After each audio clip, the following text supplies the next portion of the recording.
One more question about leverage. Do you think a choice of business model or a choice of product can also bring a kind of leverage to it? For example, pursuing a business that has network effects, pursuing a business that has brand effects, or other choices of business model that people could manipulate that just give you free leverage?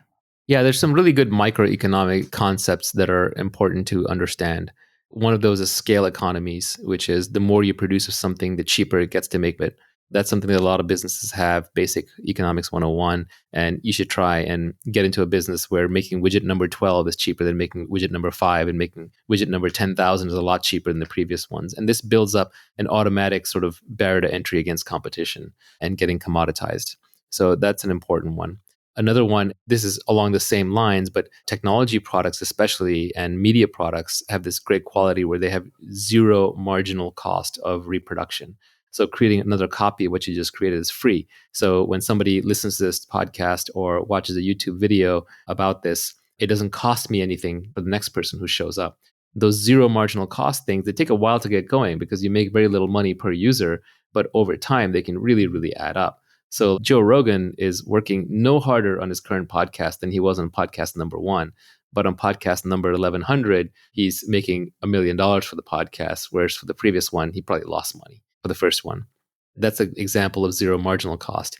And then the most subtle but the most important is this idea of network effects. And it comes from computer networking. Bob Metcalfe, who created Ethernet, famously coined Metcalfe's law, which is the value of a network is proportional to the square of the number of nodes in the network. So if a network of size 10 would have a value of 100, a network of a size 100 would have a value of 10,000. It's not just 10x more, it's 100x more because it's a square. So the difference is in the square. So you want to be in a network effects business, assuming you're not number 2. If you're number 1 in a network effect business, you win everything.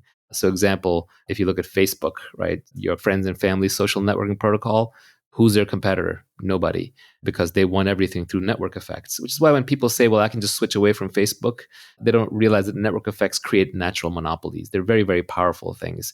And one of the dirty secrets of Silicon Valley is that a lot of the winning businesses are natural monopolies. Even ride sharing tends towards one winner take all system. Like Uber will always have better economics than Lyft as long as it's moving more drivers and more riders around. Something like Google, there's basically only one viable search engine. I do like DuckDuckGo, privacy reasons, but they're just always going to be behind because of network effects. Twitter, right? Where else would you go for microblogging? Even YouTube has weak network effects, but they're still powerful enough. There's really no number 2 site that you go to consume your video on a regular basis. It even turns out in e-tail, Amazon, Prime, and convenience, stored credit cards and information creates a powerful network effect. So what is a network effect? Let's just define it precisely. A network effect is when each additional user adds value to the existing user base. So your users themselves are creating some value for the existing users. The classic example that I think everybody can understand is language. Let's say that there's 100 people who live in the community and speak 10 different languages, and each person just speaks one of those 10. Well, you're having to translate all the time. It's incredibly painful. But if all 100 of you spoke the same language, it would add tremendous value. And so the way that community will play out is 10 people start out speaking 10 languages. So let's say that one extra person learns English. Well, now all of a sudden, 11 people know English. So the next person comes in to learn a new language, probably going to choose English. And at some point, let's say English gets to 20 or 25 people, it's done.